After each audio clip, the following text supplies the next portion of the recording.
May immigration lookout bulletin order na laban sa mga sinampahan ng reklamo kaugnay sa mga nawawalang sabongero. Kasama po rito sina Atong Ang, Gretchen Barreto at mahigit 50 iba pa. Saksi, si Salima Refran. Mga binanggit ni Patidongan have been issued lookout bulletins already.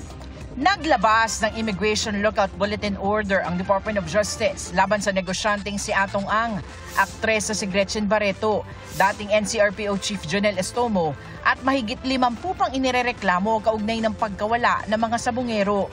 Di tulad ng isang whole departure order, hindi pinagbabawal ng Lookout Bulletin Order ang paglabas nila sa bansa. Pero nire-require niya ng immigration na iulat sa DOJ ang paglabas o tangkang paglabas sa bansa. Ayon sa DOJ Secretary, meron nang nakaalis ng Pilipinas. Kung may isang umalis ng bansa, tawag ko na kung nakabalik ka. Is he a main player? Isa po sa mga alpha members? Kapatid siya ni Atong Ang. Kinukuha pa ng GMA Integrated News ang panig ni Ang, Barreto at Estomo. Pero dati na nilang itinanggi ang anumang kaugnayan sa pagkawala ng mga sabongero.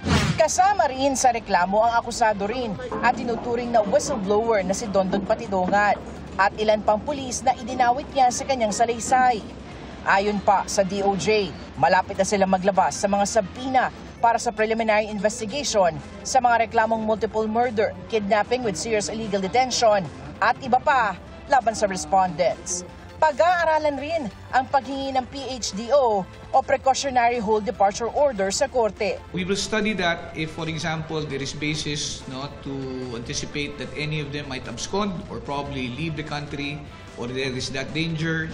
Sinegundahan naman ni Justice Secretary Jesus Crispin Remulla ang binunyag ng NAPOLCOM na may isa pang active police general at ilang pang pulis ang iniimbestigahan. Isa pang general na ginawang regional director na hindi dapat inilagay sa pwesto niyo. Kasi siya yung nagbigay ng tulong at ayuda sa mga suspect dito sa missing Sabongero Street. Kaugnay naman ng paggalugad sa Taal Lake, sinabi ni Remulla na magkakaroon ng recovery period ang divers ng Philippine Coast Guard. Delikado na raw kasi sa kalusugan ng estado ng lawa. Yung mga divers nagkakaroon ng skin disease, they're getting skin infections because it's full of fecal matter. The lake is full of fecal matter and other very unhealthy contents. Taal Lake is really dying and they're dumping the dead there.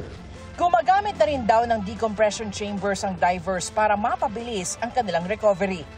Para sa GMA Integrated News, ako si Salima Refran, ang inyong saksi. Mga kapuso, maging una sa saksi. Mag-subscribe sa GMA Integrated News sa YouTube para sa iba't ibang balita.